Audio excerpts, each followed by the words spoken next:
and welcome A Wealthy Life. And this is part 2 of my conversations with Ruth and Becky, the Honest Property Sisters.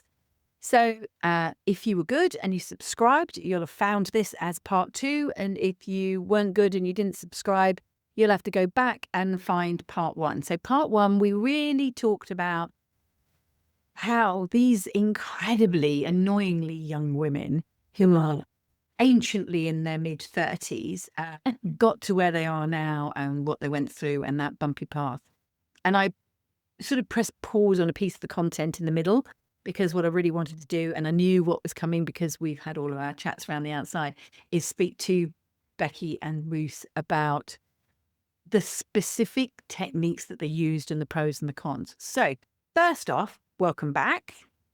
Thank you for having us back. My pleasure.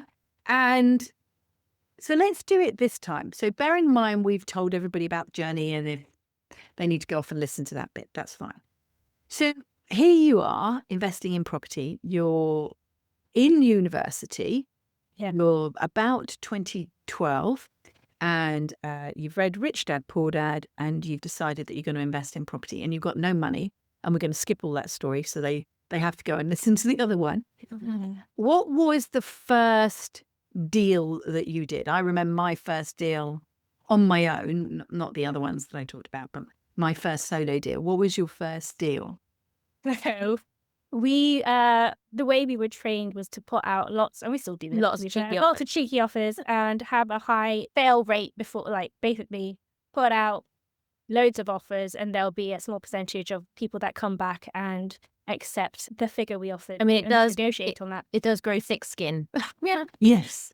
Yeah. Because obviously when you're first going out there, you think, a lot of, I think a lot of normal people who aren't practiced in investing, when you don't see it from a business perspective, you think, oh, can I live here? Yeah. No, don't. It's not for you. It's for someone else. Mm-hmm. Like a family member or someone that you care about. I think that was our measure as well. Would you be comfortable with somebody that you know and care about living in that area? Yeah. Or in that property? Yeah.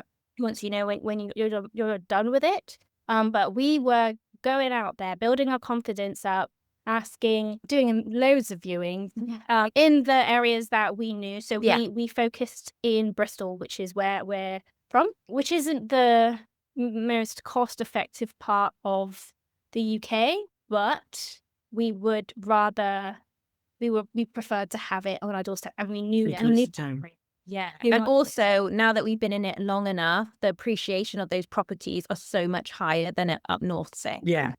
So when we go back to 2012, what sort of purchase price were you talking about back in the day? It was still, even 10 years, it was about 160, 180. Okay. So that would be twice what we were paying up north, effectively. Yeah. Mm. Yeah. So it was a lot up front, but we managed to, I think we found the deal first. So we were looking at HMOs. That was our main strategy. Yeah, because it was the first one that was going to give us the cash flow that we wanted, so that we could then pursue other businesses. Yeah. So we're like, the cash flow first, that's the strategy for us. Yeah. And it was individual roomlets. That's what we were doing. So we basically, that's house of multiple occupancy for anybody who's listening. Yeah. You property, you look at the floor plan, the layout, and you see how you can reconfigure the layout so that And you maximize. can add more rooms and enough bathrooms and enough space in the kitchen and communal areas, and then rent out those rooms individually. Typically, well, we did it with bills included at the time because that's what we were taught. Yeah. We were out there stomping the streets of Bristol, putting in crazy offers everywhere, not getting anywhere. And were you finding these properties from estate agents, or were you doing direct marketing? No, It was estate agents. It was estate agents, yeah. And There's nothing wrong with that either. No. I think it's much simpler if you happen to come direct, but have a natural direct to vendor connection. Then we would pursue it. But we didn't have that, and we didn't know where to look. But then over time, we built relationships with the estate agents. Yeah. We were putting out all these crazy offers, and then eventually we had 2 accepted at once. Oh my God, I did too. I put 100 offers and then 2 of them said yes. And I thought, And at the time, I hadn't done, because again, we did a similar course. I hadn't completed the next module. I'd only done the first module, and I wasn't ready. What's that? I was doing the homework. They said you get 100 no's before you get a yes. I got a yes on 27 and 29. I wasn't ready. No, you were so used to getting the no. Yeah, we're like, okay, next. No, that one said yes. Another one said yes, and it was down the road from the first yes. So we just thought, well, we've got time on our hands. Let's go for it. Let's We got do it. access to we secured a relationship with an angel investor who happened to be a family friend, and it was enough for us to proceed with both of them. So we thought maybe this is for the best, because actually we could use the same builder and have them get maybe negotiate a better price because they're doing turnaround projects for us. Yeah. So it was 2 HMOs at once, and that was our first. Oh, my lordy, well done. I mean, when you're going in, you do going in then, aren't you? I mean, Yeah. just because there's two of you, you don't have to do double everything. You did know that. One else each. No, I think if anything, for us having each other, it was the moral support. Yeah. And we had to figure out how to delegate our skills. And Throughout. do you have specific roles? Yeah. It's just the different roles just would fall naturally into each other's lap, and then we would just clarify it later. So Yeah. Ruth is much more bookkeeping, and the finance side. I'm more of the management side, and then I think we would put our heads together with the project management. Yeah. Because that was partially having the vision, which usually comes to me, and then Ruth verifying financially, if that is even possible. Yes.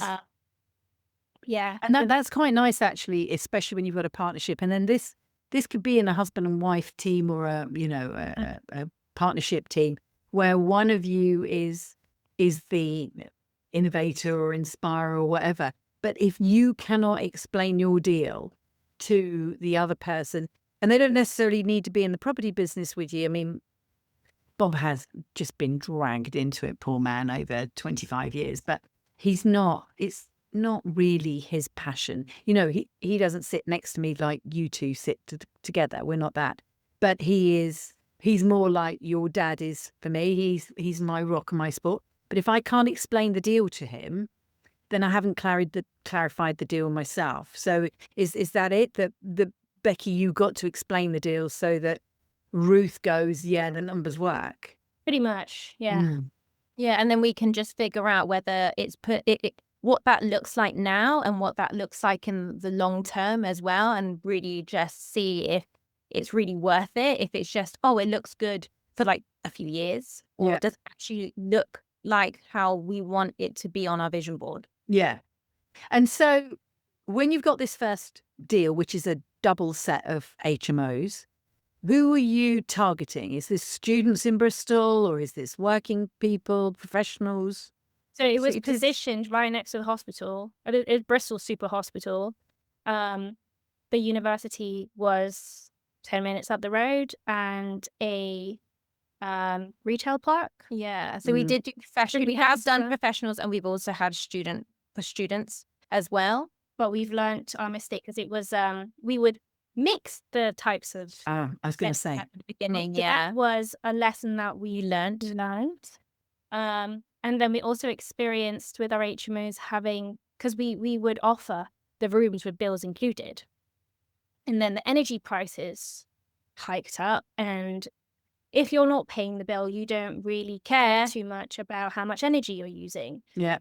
So then what was meant to be a big selling factor for our for our properties with the bills included, end up biting us in the bum.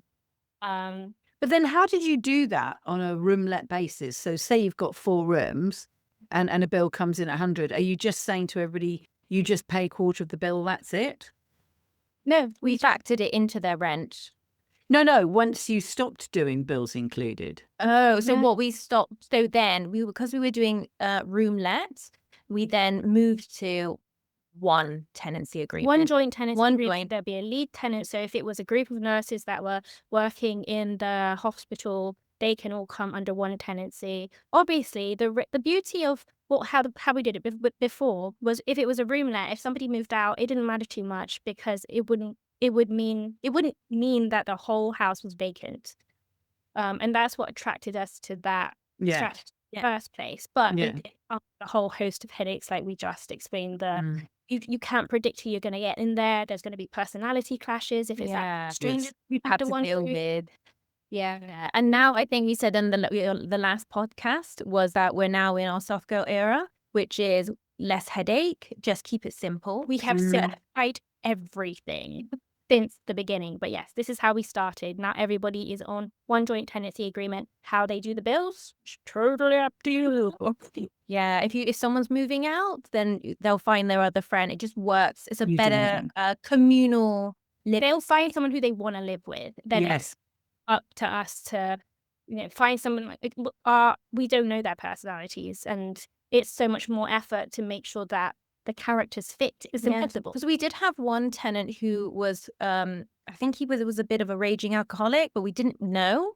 And he was smoking inside and we didn't know. And we couldn't prove it until he then actually left. And he was driving out new tenants from the property. And that was a lesson. He became a liability. So it was better just to have everybody on one joint tenancy and manage. And if you've now switched that model so that everybody's on a single tenancy within your HMO, obviously there'll be different HMO regs in different areas.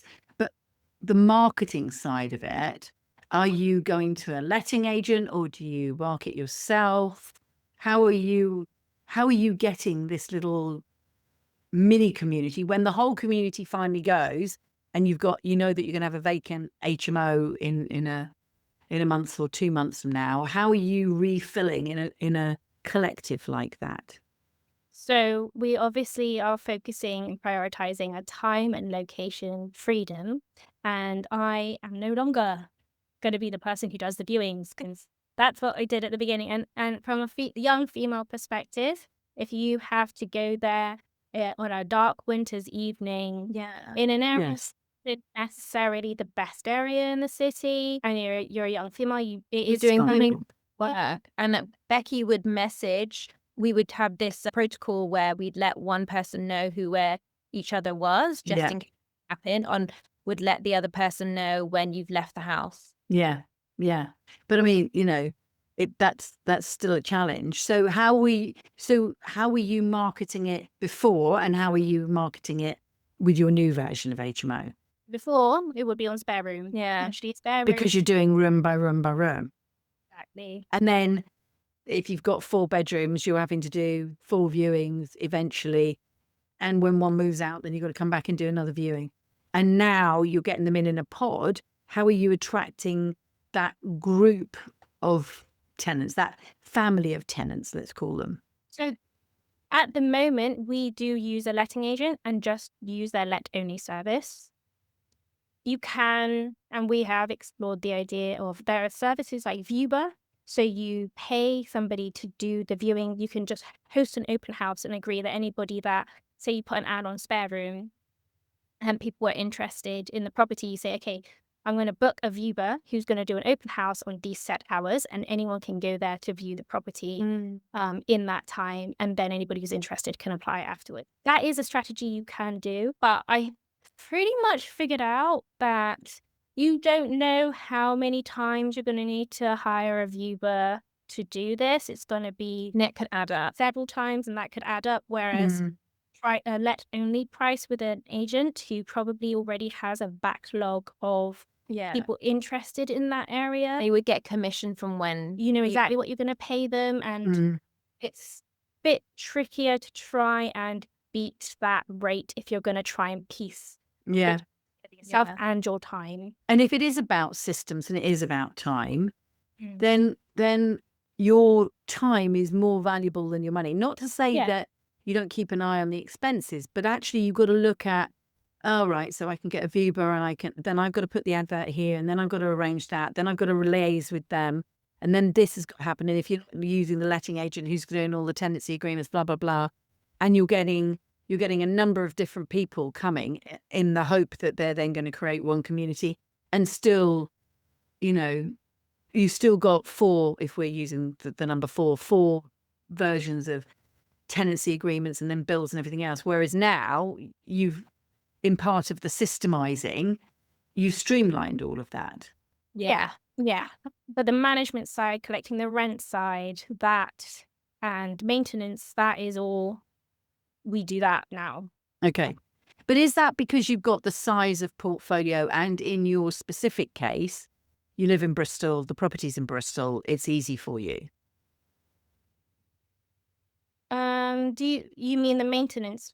Well, just the self-management of it. I mean, I know, for example, I live in Surrey and my properties and all my client properties are up in the northwest. There's no way that I would self-manage. I would want to have someone local, because even if you've got a tradesperson, I don't want to keep schlepping up there to check that the trades guy's done the trades work. And you can trust them for a good amount of time. And then if they know that you're not checking on them, everybody eases back a little bit. So you still got to have some way of keeping an eye on them. We do have a little system in place now. So with our maintenance people, we have a dashboard logging it. Like, we log in, put in a request. It's very clear. The communication's very clear. They contact our tenants to coordinate going in, as long as they give 24 hours notice to address an issue. But the reason why we've gone this route is because we did have full management. It took it off our hands after we were self-managing, because we let go. Focusing on our other business. Okay, we can take. And I had a baby. Nice. That never could the full management for us. But what we experienced, which is why we've got management back, is you don't know what's happening internally to another business. Yeah, behind, like, personally, it's got nothing to do with the actual business, but humans are human. And there were... So the staff within the letting agent. It was the level of service wasn't the same as it began. And I think that's another big lesson that we've learned recently. Just because you've had a good working relationship. Or a good rate. Well, good. We had a really leverage a great rate with them, because we were able to give them a portfolio of properties at once. So it made a lot of, like, it was a natural partnership. But then after a while, whatever was going on internally in that business was impacting the level of service that we were getting. So we were missing out on rent payments from for like agents. 6 months. We were the properties would be void or not cleaned properly before a new tenant was moved in, which would just delay things, and that was impacting our business. Well, of course, absolutely. That's your money, isn't it? That is your business. I mean, we had that when we were over in Lincoln. Goodness, I had this great letting agent, and really what I had was one great girl who worked for a letting agency. And then when she left, and there was a different girl who didn't have the experience, and then you're waiting and you're like, just learn a bit more, learn a bit more. Oh, phew, you're there. And then she leaves, and then you change agent. And we've been through the whole gamut. We've done it from, basically high street letting agencies and the various franchises, to smaller businesses, to somebody else who is in the industry and would be a big name if I knew them, who was very big over there and set up a lettings business. But as soon as they then shifted their attention and picked another area, that business dropped in service, and had the same thing as you with HMOs, of the rent not being collected. And it wasn't so much my portfolio, because I would pay attention to it, but when I was then doing it because of sourcing for clients, trying to teach the clients that once a month you need to make sure that all the renters come in. And if there is a tenant that gives notice, we need to make sure that we have the pre-inspection, then we have the exit inspection, then we make sure what costs are to them and to the others, and then we make sure that there's the clean. But meanwhile, we've been running the marketing, so it's all moves over, and maybe there's a few days gap or even a week gap, but that's what we're looking for. An HMO is a lot of work on a let by let, room by room basis, isn't it? Yeah. Oh my goodness, yeah. And I think in the end, we ended up having to double check everything. We didn't want to micromanage. That's not what we wanted to. We're paying to not. Yeah. But then we ended up doing Well, it and if you're micromanaging, you may as well be managing. exactly. Yeah, So that's what happened. that's Yeah. what happened. We've taken it all back. And to be honest, even if it was like these letting agencies, they grow and they have so many properties to look after.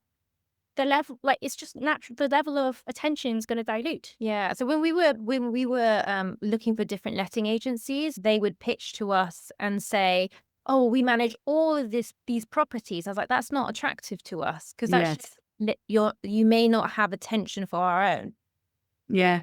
No, absolutely. Understanding how many properties a letting agent's got is really key to knowing, and then looking at the amount of staff in the lettings department and the repairs team is There were just really a couple of important. staff left. Yeah. We didn't realize this. There was just a couple of staff left in the Yeah. agency that we originally had, and we thought, let's just take it back because all the reasons above. It was a sign.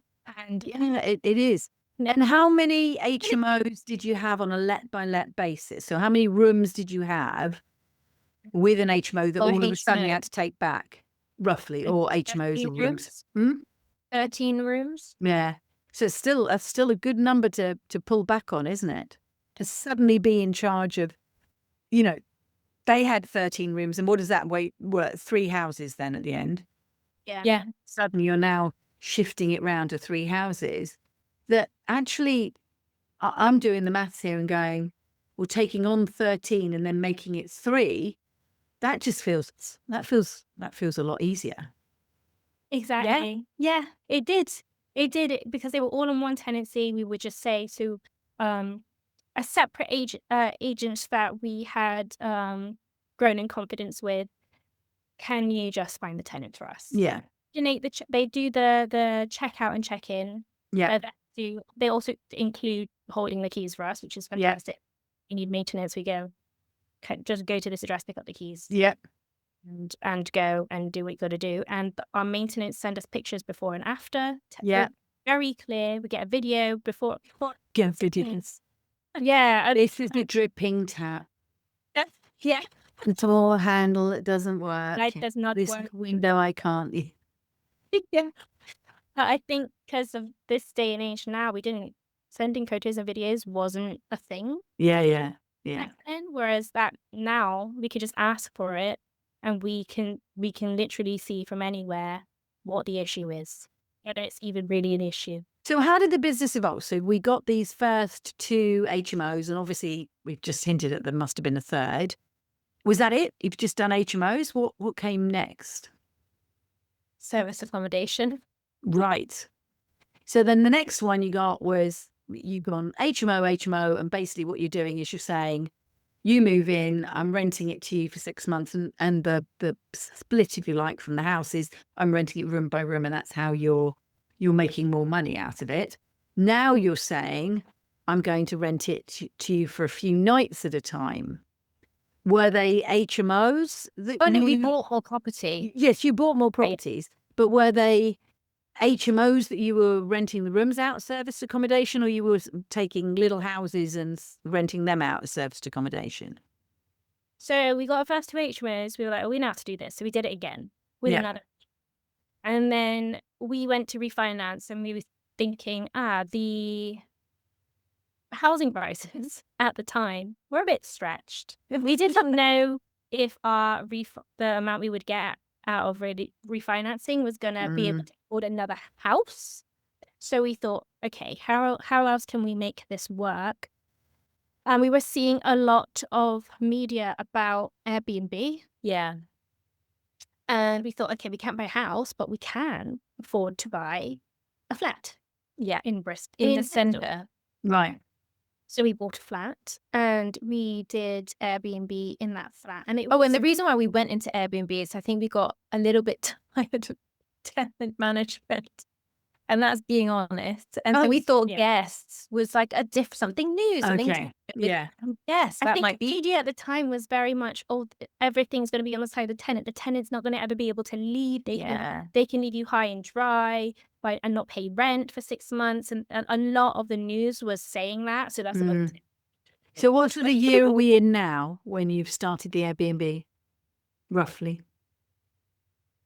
I don't know, man. Is that maybe 2020, not that long ago. Oh, okay.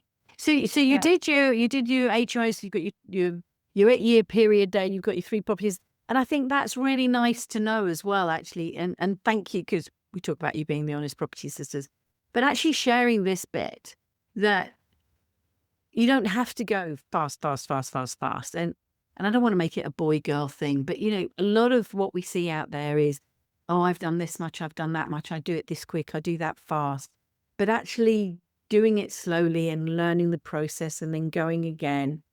Look at where you've got. I mean, I know, all right, we cheated slightly and you started young, but it hasn't taken you long. Whatever age you were, within 12 years, you've got a portfolio. Oh, and I'm not going to give it away because you'll have to listen to the last episode. That's allowing you to have the life that you have now planned for yourself. So, if you're prepared to put 10 years into something, you also could technically retire, although we never want to really give up work because we know Yeah. what we do. So 2020, literally just before COVID or post-COVID then, we're looking around. Oh, Before COVID, you've got a flat and you're Airbnb it. then we What- got another one. So we Yeah. were able to buy 2. Yeah. And then what happened in COVID briefly? Oh my gosh, we were so nervous because Airbnb shut down, and in the end, And our other business couldn't we couldn't run our other pet care business. business. Oh, yes. Yeah.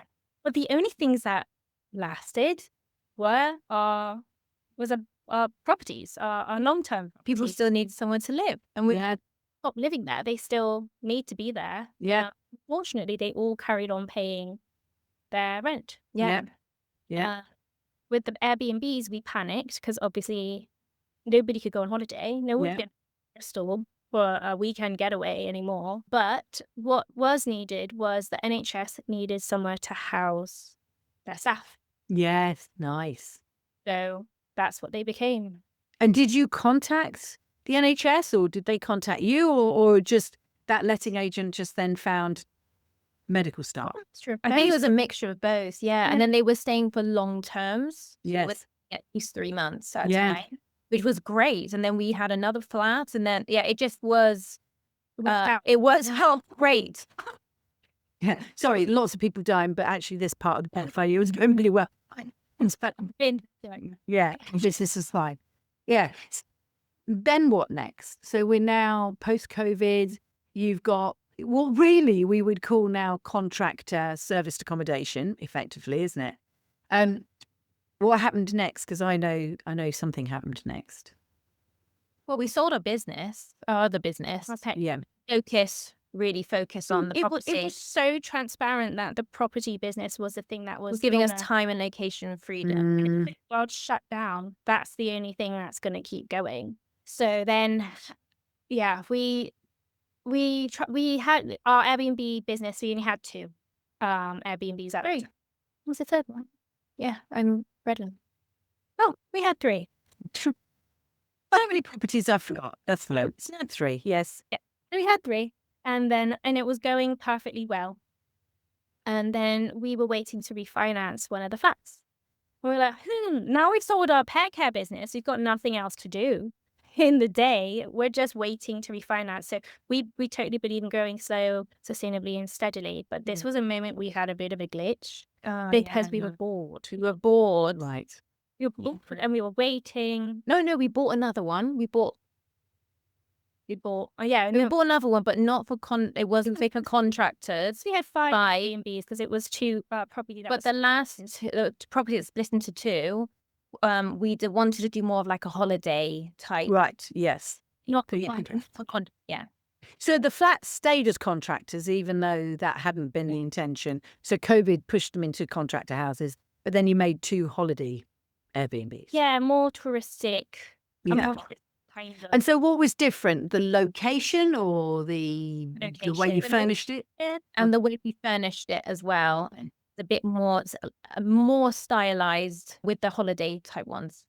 So it's interesting. I remember having a lengthy because I do a lot of free conversations with people, and having a conversation with this woman who'd been on a course, and what she'd been told about Airbnb, serviced accommodation, whatever you like, is that you'll have the contractors in on the Monday to Friday and you have the holiday makers in over the weekend, and you'll get 7 days occupancy, throughout the year, and everything will be fine. And basically what happens is you get the cleaners in Friday lunchtime, and then your tourists arrive. And then on a Monday lunchtime, the cleaners come in, and your contractors that were there last week will come back because they've gone home the bit in between. Apart from the fact you've got to heavily rely on, and how many sets of cleaners you've got that they can all be doing this at the same time. What happens to the family that's got, a kid and wants a baby chair and a cot in a room, and then the holidaymaker wants, parking, but the other person just wants to commute, and this person wants it this way, and you're going to provide your breakfast, and the other one, they're just using you like you're a hotel. And it's just extraordinary. And again, we were talking about the stories that you're told during the training, and being very clear that a contractor house is a particular look because that person has particular needs. They want to be able to do this and that. And your holidaymaker is there for a different experience. Even if they went on holiday for a week and the contractor was there for a week, they're there with a different purpose, aren't they? Yeah. So I think a lot of the media that we were shown about Airbnb in a fast business sort of way was the contracted type of properties. We weren't really a fan.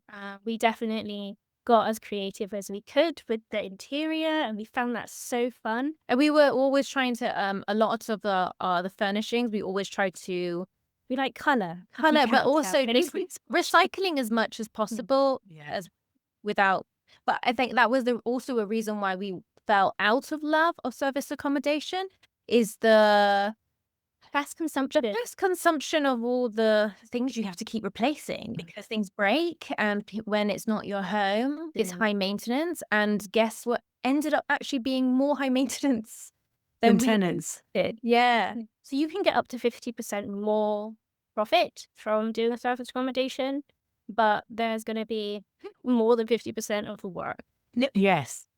Yeah. And then that doesn't, for you, correlate. But for somebody else who is able to do this locally and has got the time and doesn't have the young family and doesn't want to travel and doesn't want to have lunch with mum and dad in the middle, then if you want to hammer that, hammer it. But this is the thing, isn't it? It's different strokes for different folks, but it's also different strokes at different times as you move through.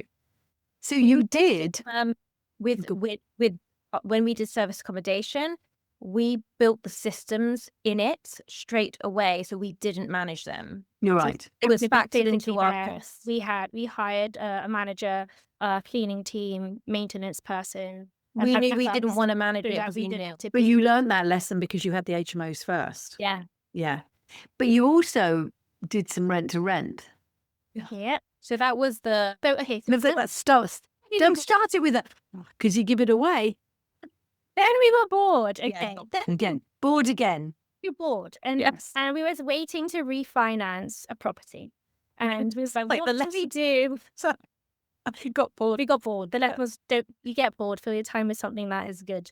Not what we're about to say. So we got bored. We saw rent to rent was a new strategy that was everywhere.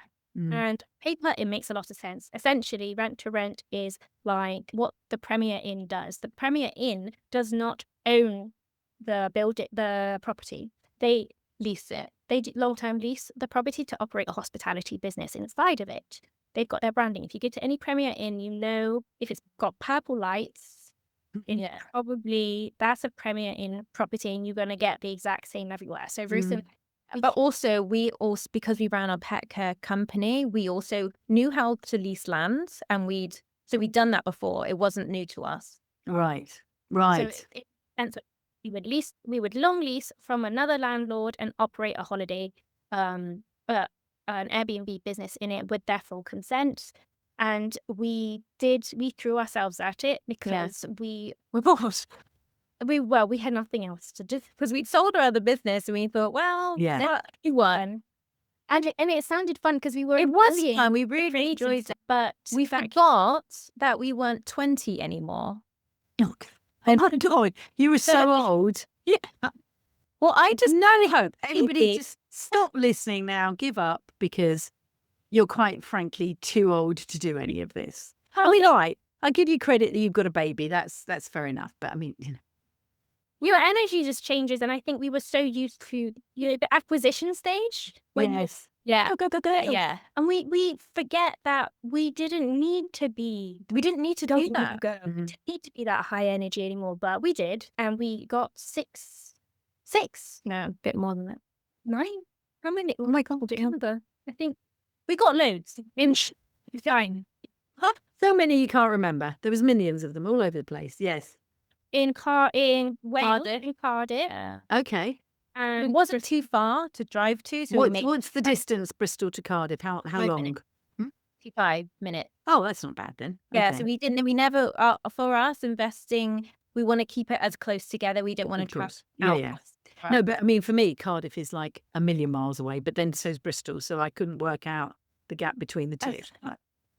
And we sourced some of those properties ourselves. Mm-hmm.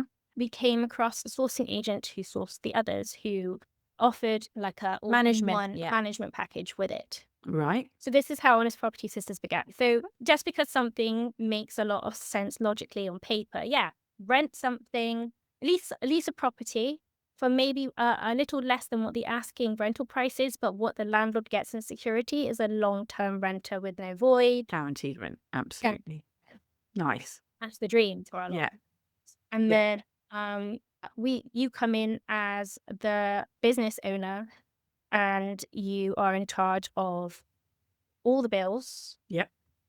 And running a hospitality, decorating it and running a hospitality business and maintaining it. Mm. That's a lot of work. Like signing up to get all the bills. Has anyone, if you acquire that many properties, if anyone can think about how long it takes to talk and coordinate internet services. Or council tax, or just, we were on the phone forever. It felt like ages. Yeah. Saps your soul. Yeah. And then if That you- was something we couldn't, as that business model, it wasn't something we knew how to delegate to someone else, because it had to be in our company or our name. And your banker details and all that sort of stuff. Yeah. So unless you've got a trusted full-time bookkeeper or even a part-time bookkeeper, somebody that you already trusted to go into all the bank details, who's going to do that for you? And then you're locked into contracts. Yeah. And you don't know, or we didn't know at the time, that we were jumping the gun a bit, but we weren't going to do rent to rent forever. But you're still tied into these contracts that have exit fees. Yeah. And you've got to really think your contract, your utility contract, with your landlord contract. So if the landlord contract's for 2 years, you don't want to be getting into a utility contract that's more than 2 years. Yeah. So, And then our managing agent, in all honesty, at least at the time, was quite new to the scene. But we didn't know. We thought that they portrayed that they knew more than they Right. knew, and we knew something was off, but didn't trust our guts. But when someone's so good at sales, It's very easy, isn't it's it? very easy. Yeah. That's how I've got 3 flats in Liverpool, because somebody was very good at sales. I was bored. I had money in my pocket and I didn't trust my gut. I allowed emotion. When the emotion's up, the decisions change, don't they? One of those properties, we're very proud. We're proud of every single service accommodation that we made. Because we put a lot of heart and effort into making sure they were really comfortable and really enjoyable to stay in. Especially but just as one story of how it wasn't working out, this the manager we're talking about, hosted at that time we thought it was jackpot, because it was a housing association that wanted to rent the service accommodation. They were going to pay quite a lot for every month for, I think it was like 3 months, was it? Yeah, 3 months. Yeah. 3 months, and we were going to do 3-month stints with them, and we were doing. There was no voids. So with service accommodation, usually it's You've got to change 70% over. occupancy rate is great, but this was 100% occupancy. I talked over you. What percentage interest rate did you say would be great? Oh, we 70. we would that was 70 70. and above. So 70 is good for serviced accommodation, and now you're getting 100. Yes. Yeah. Mm. So we were like, Some people say 60 and above, but we always pushed it to 70 as like, otherwise it's not a deal. Mm-hmm. and the housing association moved in, and then they wanted to end early, and then decided not to pay for 2 months worth of rent. Okay. So that cancelled out and deducted the amounts that we should have been getting. But on top of that, they also damaged everything. So then, and we couldn't access the property. So you weren't renting to a housing association. You were renting to the tenants of a housing association, and a housing association houses people in need of accommodation for a reason. So they're either asylum seekers or ex-criminals or whatever else, or just families that have been homeless. That's They don't not the have- same person as a guest. No. Yeah. So it was a young family, and so we didn't see anything. Well, we felt like it was great that we could help this young Yeah. family and the children that needed somewhere to be, and we didn't anticipate the level of damage that there was. But presumably it's a different contract, isn't it? Because if they had been on even a 3-month AST, then you would have taken a deposit up front. You might have had a guarantor. You'd have had an inventory going in. Yeah. And presumably there was no inventory, no deposit. No, because it's We had an inventory from all of the things that But generally, but not specific for you're going to move in. We're both agreeing that this is the condition of the property. well, they wanted to use their own people, which was annoying because, and we didn't know that was in the agreement that our management had made with them. Yeah. So he took a lot of the, what happened was he ended up, or they took a lot of control of the properties that we'd invested in. We even gave some of our own properties for them to own properties for them to manage too, and we lost complete control of What was happening? what was happening because we weren't getting communication at all. A lot of fluff to cover up things not being done, and eventually it all came out where we couldn't be sold to anymore. And yeah, long story short, that is how Honest Properties started, is because we got fed up of just the lies. We got fed up of the flaunt in property, and how, or like the certain way to look and how you present and how you the sales tactics, and we just thought It's the facade, isn't it? you It goes make- over the front. yeah. And then we found peacocking. a lot of peacocking, yeah. And we'd rather you were honest. If there's only an amount you can handle, tell us that. Yes. No, And- let's meet you halfway. If you're Yeah. struggling, let us know, and then we can figure out a way to either continue Work with you or we separate, and that's fine. But there was no communication. And I think the thing is, and again, not giving any away from the other podcast, we spoke about your ability to communicate to one another. And if you've got someone that you can communicate with honestly, there can sometimes be that assumption that everybody's going to speak to you the same way and be honest. Do you feel that was almost a disadvantage, that you assumed that they would be honest? Or was it more that they were, because we've used the word lying, was it that they were not honest, or was it that they were lying? Both. Yeah, okay. I'd say both. Right. It's saying you can do, but lying is saying you can do more than what you can actually do. Mm. Um, And then not being honest is not saying that you've got yourself into difficulty or such and such has happened. And yeah. Well, I promise I'm going to chase them up. I'm personally looking into this for you and chasing them, only to what? But it's Good. interesting, isn't it? Those words where I watched one of those funny little memes that you see, is words that you put together, that are actually the opposites of one another. And I can't think of any of the examples, but like the redundancies. personally going to do this for you.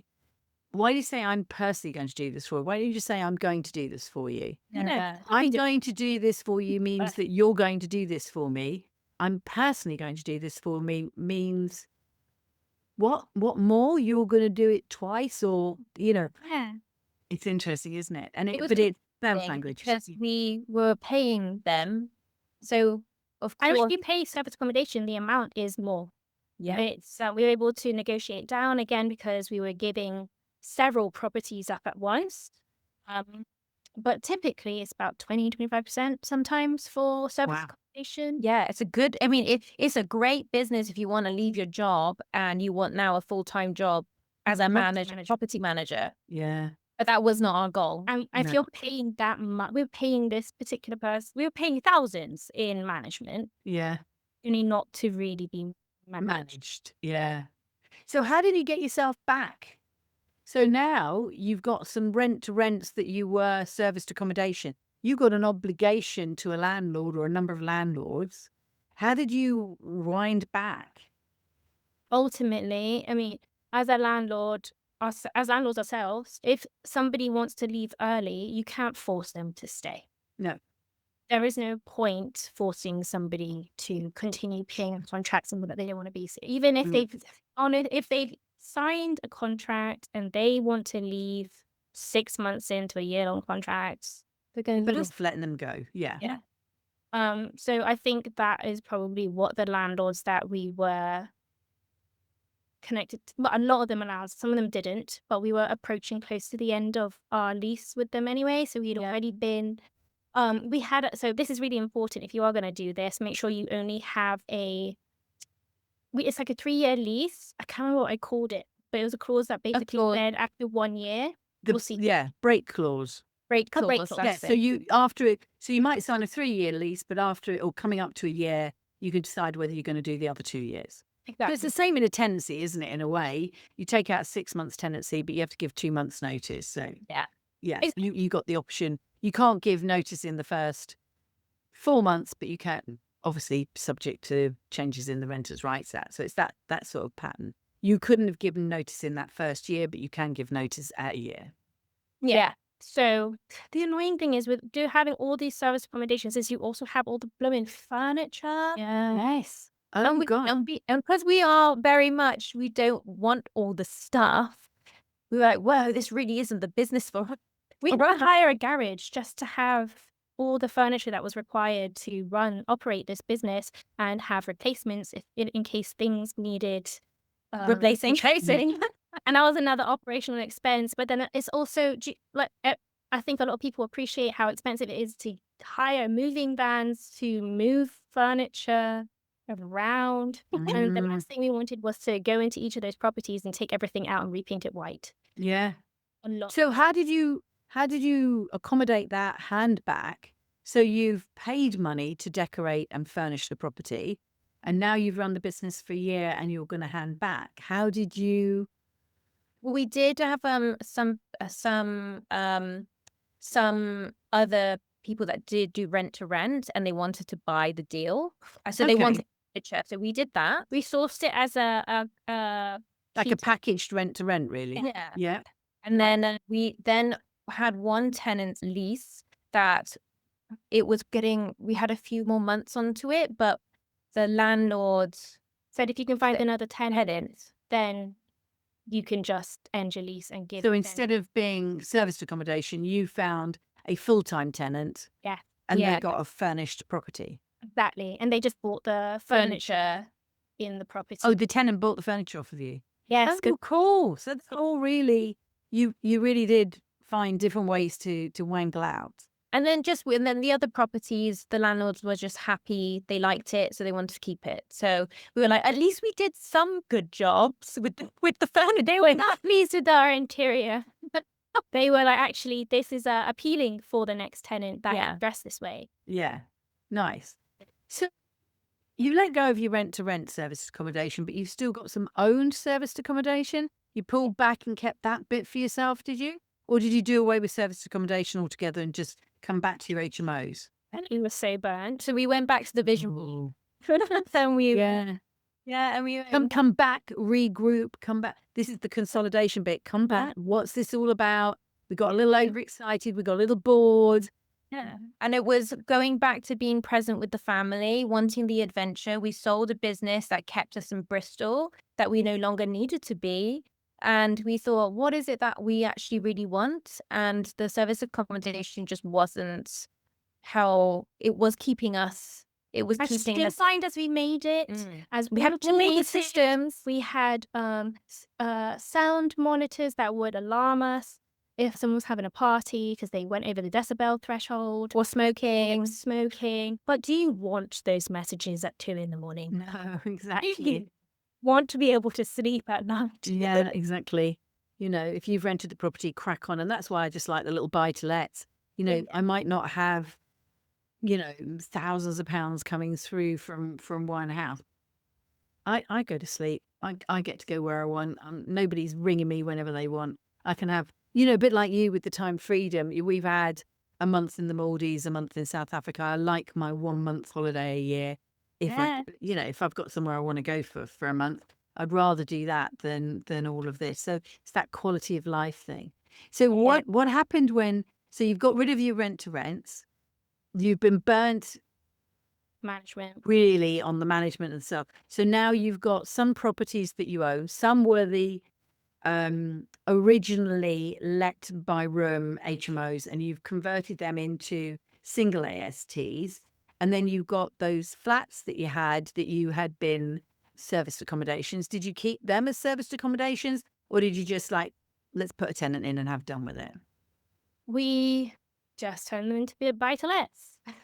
And they're furnished buy-to-lets, which lend really great to students because They're in the center as well. and they don't want to heat a sofa up the stairs. Yeah. Already one there, and it looks pretty already. So That'll do. Yeah, and it just does really well. And we went, why didn't we just keep it simple and boring? Why did we get excited and try and make property make life more of a job, like complicated. more of a job feeling when Yes. that was not how we wanted to get into property, and it never was. It was always the tool to be able to support Other things. other things. And that's interesting. Those words that you use, job, boring, exciting, that and keeping it simple, they aren't actually diametrically opposed. It doesn't have, you know, people will refer to my portfolio as boring vanillas, you know, vanilla buy-to-lets, and you call them what you like. I actually am still excited. I mean, we bought one just about a month or 6 weeks ago. I still love going around a house. Yes, I get to go round for my clients, but I love going around a property. And I went round this property and then I just thought, oh, I want this one. And I still keep the emotion down and make sure that the spreadsheet is there with it. So the numbers work. But I'm excited by the numbers. Yeah, I'm excited by the numbers more than specifically the house. I know I've got my system where it's managed by but it doesn't have to be boring. One could refer to it as a boring buy-to-let. Well, the No, boring buy I don't have to think work it's a that new hard. word for it now, because the boring buy-to-let is what excites us too. We're like, this, by keeping it simple, gives us peace. Yes. Could be a new word for vanilla or boring Yeah, buy-to-let. absolutely. Let. Well, yes, peaceful let. Or what did you call yourself? You're in soft girl phrase. Girl, Maybe it's soft investing. yeah. It's that, isn't it? It's time. I don't like time free. I don't like hands off. I don't like armchair investing as terms and passive. It's absolutely, those are not what you want to be with it. You want to be in control and managing it, but from that soft and easy system led. Yeah. You're Nice. deferring income, not passive. Yes. Sometimes we forget to say it's not passive. It's not passive. Recurring If you want like passive, just do stocks and shares. Well, but only if you've bought into, you know, a group of EFTs or ETFs. I was getting my alphabet the wrong way around, EFTs, ETFs, whatever it is, and do it that way round. But I mean, if you're trading, then you're in a completely different kettle of fish. And maybe that's where there's another analogy there, isn't it? Your portfolio is your collection of stocks that you check once a year when your statement comes through and you go, oh, they've gone up, oh, I've got a dividend. That's it. Although with property, you would check it on a monthly basis because you get monthly cash flow, which is nicer. And trading stocks where you're sitting watching those graphs and those lines going up and down on a daily basis and going buy, buy, buy, sell, sell, sell, is the thing that keeps you locked in a dark room staring at a screen when really where you want to be is outside having fun. Yeah. Oh, spot on. Yeah. And the trading is all of what people will refer to as sexy property, but actually is the hard graph property. So that's the difference. Soft investing, I've got the systems, you can call it boring, but I've got a great life. And the other one is the hard investing where you're working it. Now, again, when you were younger, pre your child, pre all of that, and if you didn't want to have lunch with your mum and dad all the time, you could have done schlepping it. You could have been a better version of the property manager than the property manager that you had. But who wants to be doing that? Some do. Absolutely, some do. And if it's us, exactly. No, hands up, who doesn't want to do that? I don't want to do that. But some people do, and bloody good luck to them, frankly. Crack on. Hope it's worth your time. But there'll be a point where you make that shift, isn't there? There's that point where you go, but you started with the shift. You'd already had the shift, probably because of your experiences with your dad. Yeah. Okay, so if we were to summarize with, you know how I tend to do the 3 whooshes, I'm going to give you 3 whooshes in it to take away, put a bit more whoosh into your life. What 3 whooshes would you leave the listener with from this topic? What would be your 3 lessons? Okay. Go one each and then... Yeah. Right. That might be to follow. How do you want your life to look? Nice. Work backwards. Yep. Yeah. And if anything, your choices are dictated by whether or not that is going to create the life that you want. So if your goal is to replace your job with a new job, sure, managed serviced accommodation, you can build that into part of your plan. But if your intention with property and investing is to have more time and location freedom, like it was for us, then perhaps don't go into certain strategies that are going to take a lot of your time. And the peaceful investments like a buy-to-lets are probably where you should focus your energy, because we learn from our mistake. We've been magpied by other things just because there was a lot of noise around it at the time. But if it doesn't align with what you actually want, and your values. And your values, make sure you are building, you're taking intentional. Yes. Yeah. Very nice. I was going to lead on that as well and just say, just because it shows online or you see other people making, looks like they're making so much more money than you, actually check and say, is that actually what you want? Like they may have a higher expensive life and don't have a lot left over, or just like your money management and like what not being peacocked by other people online that are showing that this is like the ideal of wealth, and that's what we should all strive for, because we always like to say wealth looks different on everyone, and if that means tending to your tomatoes, or us going on a dog walk and not having to be clocked onto the computer. I've been told I've got very good eyesight because we haven't been on the screen for a lot of our 20s and a lot of our younger life, because we prioritize being outdoors, and that was wealthy to us. Yes. Absolutely. Yeah. So similar there in that Becky is saying decide what you want and work your way back, and you're saying in a way don't get distracted, essentially, let's call it, by social media and others showing off what they've got, because while it might look good, what it costs them in time and potentially in stress. I mean, I remember speaking to one guy and he is rocking it. I mean, he's got the most amazing portfolio. Not everything is quite as it seems on the front, but it is still significant round the back, but works full time. Full time. Yeah. Has a young family, just works full time. And I'm going, that's all right because you're young. I mean, when is enough? The clients that I've been working with just recently, they've got loads and loads and loads and loads and loads of property.